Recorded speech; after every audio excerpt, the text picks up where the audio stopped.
Welcome to the NBA Coast to Coast podcast brought to you by thelines.com. Coming to you from the West Coast, Josh Lander, joined as always by Nate Weitzer on the East Coast. Possibly for the final time this NBA season, the 2022-23 season, could be coming to a close here, Nate, in Game 5. It's 3-1 Nuggets. As we know, we are talking about best bets in this video for Game 5 that Nate and I are bringing to you guys. We also have our player props up, so make sure to like and subscribe to that page. Continue to follow along if there's any more games. Otherwise, next time we talk to you will be about some future stuff, I imagine, over this summer. Also want you to head to thelines.com. Check out the great written content we still have up on the site right now. And we also have that odds finder tool you can use to make sure that you have that nice little chart in front of you with all the odds available to you from these books giving us bets. This NBA Finals, not a great best bets video last time out. A lot of weird stuff happened in that game, especially with Joker getting his fouls and obviously some poor shooting all over the place for Miami. So not much to pick up on there. Christian Braun did not come through. Brown, that's on me. Did not come through in that one for us. So we only had one pick right out of our 4 best bets last time. So we'll look to finish things off on a better note here, Nate, and kick things off with your first best bet for Game 5. Yeah, raise your hand if you had Aaron Gordon top scorer in Game 4. I don't think anyone... no, you're lying. So yeah, I mean, this game, we know Miami is dangerous to count them out. We know they're not the better team either. I mean, my overall take is like Denver has won these games. They haven't dominated, but they've controlled these games. So it's like a controlled slight margin, and that's why I'm thinking Miami can come out with enough intensity and making enough shots, which they just flat out haven't done, to be within 5 points at the end of the first half. And that's not really going out on a big limb here. +5 is almost even money. Because the last 3 games, they've only been down by 4, 5, and 6. And really where they've been crushed is like the third or fourth quarter down the stretch. Losing some opportunities. I mean, everyone's focusing on how they were in position to really close that game within 5 or 6 points or win it because Jokic goes down with foul trouble and they just weren't able to capitalize. I mean, there are plenty of things to talk about in terms of why Miami's struggling, and really none of these numbers look good for them in the first half in terms of like Denver's +18 in the first half in this series. A lot of that is from the Game 1 blowout. But I will say, at least in these playoffs, Miami's scoring 53 on the road in the first half versus 55 at home. Pretty small discrepancy. And that's despite them getting 3 fewer free throw attempts and shooting 37% from deep instead of 40%. So if there is some positive regression, as I'm saying, like if Max Strus does not continue to go over, if Gabe Vincent does not continue to get completely, shut out as he did the last 2 games, I think they'll find a little bit more offense. And I just don't think Denver's offense is necessarily firing at a high enough clip in terms of the 3-point shooting to really just pull away immediately. Oftentimes you'll see in these home games of the playoffs, right? It's like the crowd just going nuts like we saw in Game 1, and then all of a sudden you get a 15-plus point lead. I also looked at DraftKings. You get like +200 for there never to be a 15-point lead in this game. That's kind of what I'm looking at too, is just Miami to hang around, do their best to give themselves a shot. The pace has been 90-92 in this series, so it's not like there's enough possessions to necessarily blow out. The paint points margin has slowly shrunk here each game. Denver getting a lot of fast break points, which is against Miami's MO usually. And interestingly, I mean, Miami, because they're usually in chase mode, they've taken 7 more threes than Denver overall. But in the first half, they're taking the exact same amount. And Miami came into these finals as the best 3-point shooting team in the playoffs. They obviously have not lived up to that. It's looked like a mirage, but who's to say that, this team that is surprised at every corner in these playoffs won't come out, play really well, and even be leading at the end of the first half. I'm not going to take them to win or to cover necessarily, because I think the longer sample size, you get the feeling like if these games were 5-6 quarters, Denver would win by 20. It's just like the longer this goes on, the more it's going to be shown that they have more size, more weapons, whatever. But Miami, they'll find a way to hang around, I think, at least through the first half. Yeah, just real quick. I mean, the most incredible thing about this Miami run is that in the NBA, there's up to 7 games in a series, every series now, right? Including the first one where it used to be best of 5. And so there's nobody sneaking through anymore like this. Like this might be the biggest surprise, despite the fact that Miami is made up of a team that, has gone to a bunch of Eastern Conference finals in the last 4 years, now 2 in a row, 3 or 4. And the fact that they've been to the finals now 2 of the last 4 years for the East as well. Like it shouldn't be a surprise because it's still a lot of the same guys, but they were just so bad in the regular season. It's just changing the way things are. So I think it's pretty incredible that in these playoffs, what you're saying, like the better team over time is going to show that it's the better team eventually. And I think we might have finally gotten to that point. And really, like we said, coming into the series, Denver is not a team that you can take advantage of. The David and Goliath sort of, euphemism here to describe this matchup is like, yeah, but Goliath only had one eye. Like the Nuggets have 8 eyes. Like they're just a crazy creature coming at you with no, real weaknesses at this point that you can really see that could be taken advantage of. So I still have them winning, and that is my first pick. I'm not necessarily against at all. The first half +5 is wonderful. If you can, figure out how to get that and them to win as well. Obviously, for them to be leading at halftime, for the Heat to be leading at the half, and for the Nuggets to win the game is +400 at this point. If you think that they can be winning as well, I believe the first half spread as well, if they can cover that, if they can win that outright, would be a close to +180 or so. So I mean, there's different ways to bet them. I'm fine with just taking the 5 points because I do think the first quarter is going to stay close, and then they're going to have their work cut out for them in the second, and you'll probably see Jimmy playing pretty much the entirety of that second. I don't see how he can come out at this point, and that'll be something that they're definitely focused on. But my money line pick here with the under is my first one, under 209.5, and on FanDuel you can get the extra half point there at 209.5 versus other books that have it at 209. And the Denver money line parlayed with that is +133 on FanDuel. Like I said, if you want to go like under 209 on a place like DraftKings or Bet365, if you have an account, you can get it up to about +145 there, but you lose that half point obviously on the under, and I'm fine with keeping it in there for the +133. It's elimination game. Basically, it's not only an elimination game, it's the potential clinching game for the first ever title in Denver history. I think everybody knows that, and I think it's going to be a bunch of more clenching of the sphincters, if you will, on both sides, even Denver. I definitely think that is something that could be in line for some of these players, at least with their shooting, and some of these role players getting their numbers. I do still think believe in Jamal and Nikola in this game. What a shocking revelation that I still think they're going to be really good, like they have been all playoffs. But I would continue to expect that, and I'm fading Miami on the road once again. I do believe in the fact that the reason that they scored so few points, at least in game 3 there that they lost, and even game 1 where they lost as well. I think it's not just poor shooting coming to roost for this team. I think it's Denver playing defense in a way that is like, just run them off the 3-point line. We'll take what happens when they drive into the lane and we run them off the line. You saw them shoot, 29% from deep in this last game. And I don't see it getting that much better for them. For guys like Strus and Vincent, like I know that we both expected Vincent to have a bounce back game last time, but if once again, I just revert back to the contested field goals, because there's a huge difference in how they're playing defense at the 3-point line, Denver, than the way that they played in the first 2 games of the series. Even the first game where they won and Miami shot like crap. They, like I was saying a couple times so far, they had a combined like 30 uncontested field goals between their 4 3-point shooters, Duncan, Max Strus, Gabe Vincent, and I even put Kevin Love out there. They were all just allowed to shoot at, Kevin Love in game 2, not game 1, because he wasn't in game 1. But they're all just allowed to shoot, 10 to 11 field goal attempts, uncontested, with nobody within 6 feet of them. And that has not been the case in the last 2 games. They've cut that number directly in half or more, only allowing Gabe Vincent 3, Duncan Robinson 4, Max Strus 3. They're running them off the line, and you're going to have to trade 2s at this point, like I said. And I just don't believe Miami to be able to do that to the tune of getting, basically the 100 points where their team prop is at. I considered under 99.5 for them. But I do think there's an aspect to this where some of the players on Denver come out a little bit tighter as well. And that does lead us to an under of the total of the game, rather than worrying about just taking Miami's under, where a few threes here and there, they get to 100. This game could still be 107-100, and I would not be completely surprised at all.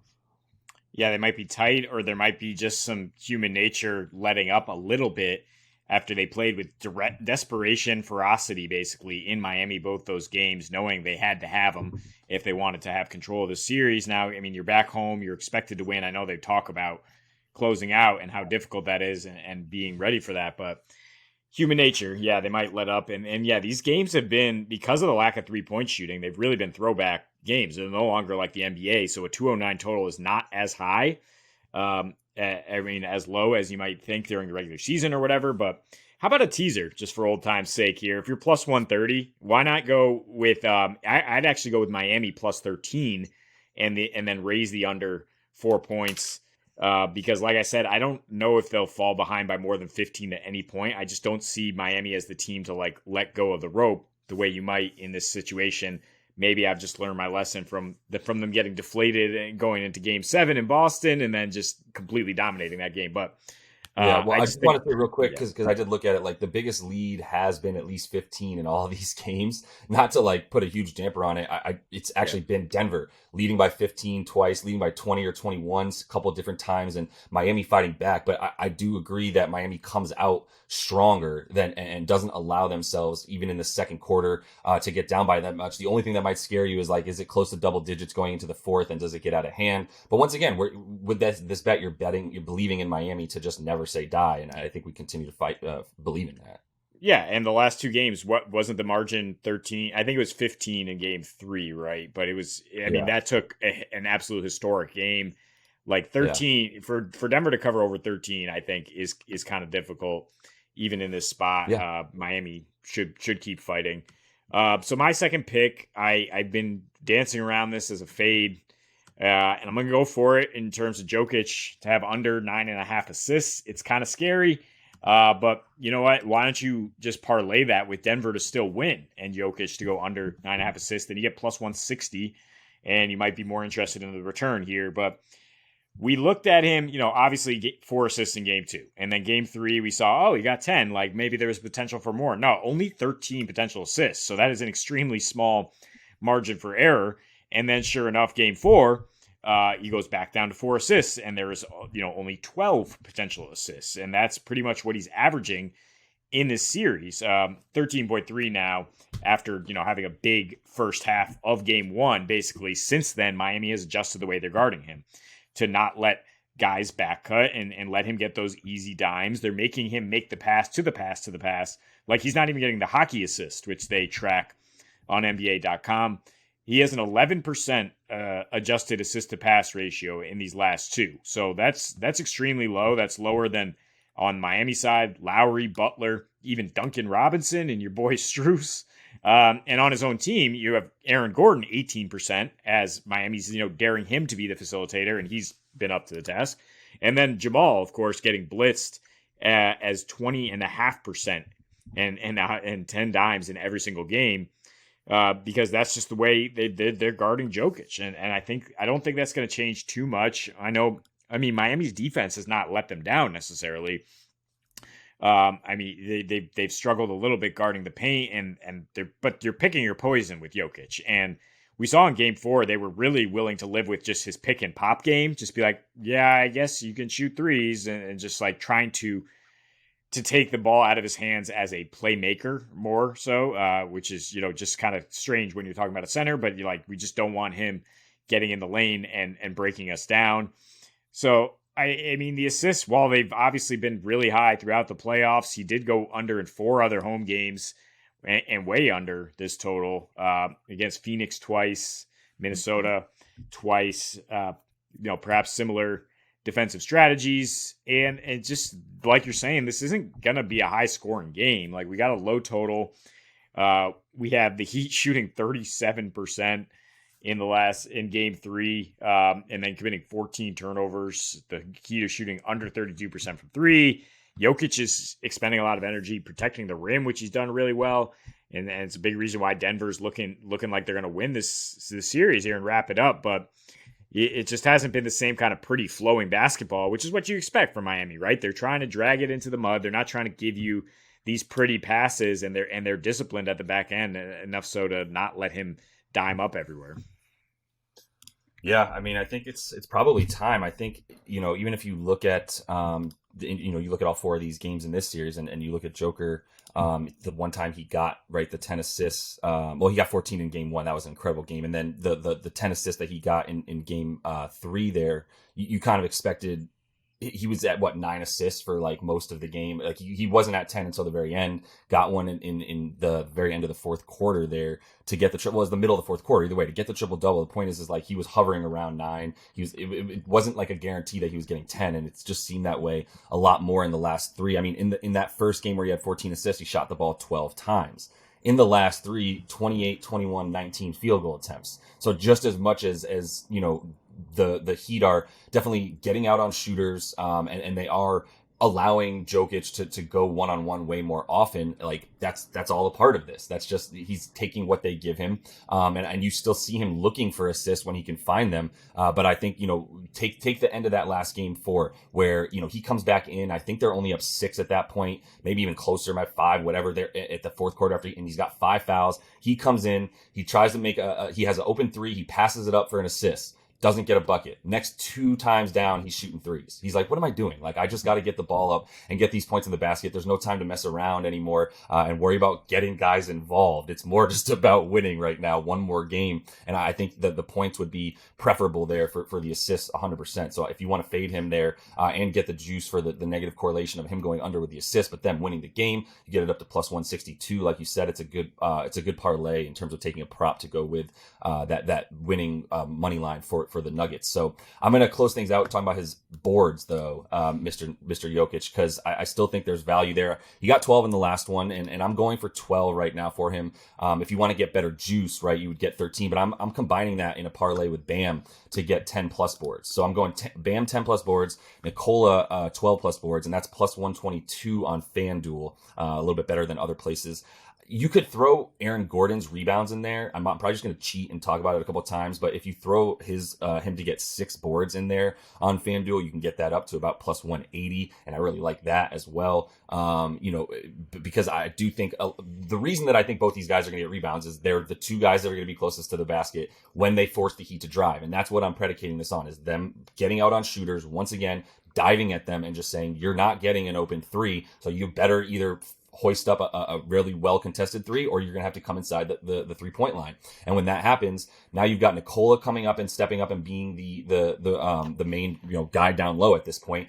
Aaron Gordon's got to drop down and pinch in at that point, and they're basically now the 2 guys either defending the rim or going up and getting the rebound off a miss. And so between those 2 guys, I just like them both to get rebounds for the Nuggets consistently. Aaron Gordon, we've seen him get at least 6 in every game of this series, and all the way back to game 4 of that Lakers series. So 5 in a row, including a double-double in there and a 7 rebound game as well. So for him to get 6, I still just think is right around the number he should be getting. I also expect some more misses, as we talk about. I talked about an under in that first bet. So I expect that for both these guys. Like we said, the only time Nikola didn't get the 12 rebounds in this series anyway, Miami shot 48% from 3, so that was pretty hard. He actually only got 11 in another game there, but either way, like the 12 is something that he should be getting as sort of the low bar, in my opinion. And then Bam's rebounds is pretty easy to explain. Like, he's just doing this every time. He only got 9 in game 2 there where they won. There was a lot of hot shooting, no opportunity for offensive rebounds as well. Both teams came out shooting above 45% from 3, so that's really all I care about for game 2, and chalking that one up to people not getting their rebounds because of all the makes. But the 12.2 boards that he's gotten in the last 6 in 42 minutes, it's not just because Bam's going crazy and getting more boards. I think, it's doubly correlated. Bam is definitely going crazy. He's playing like a madman. But there's also the aspect of there's no height anywhere else. And Jimmy just hasn't been the same rebounder. If you look at the last 6 games for the Heat right now, Bam's got 12 rebounds a game. Caleb Martin actually in there with 7. I also like him to get over 4.5. As you can tell, I just like misses in this game, so I like rebounds.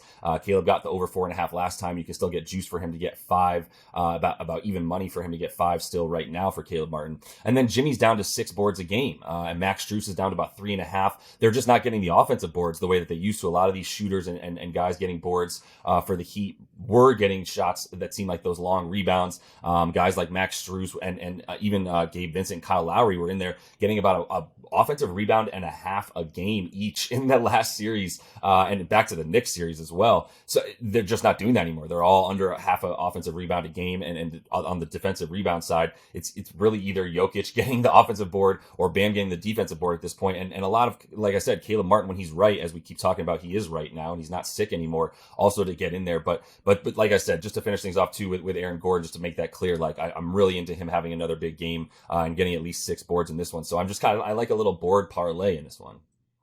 Yeah, I agree. I mean, that's what we're talking about in this series is the rebounds being more consistent than the assists because it's mucked up. Even with the slow pace, you've seen these guys get their boards consistently. Jokic actually leads the entire playoffs in contested rebounding.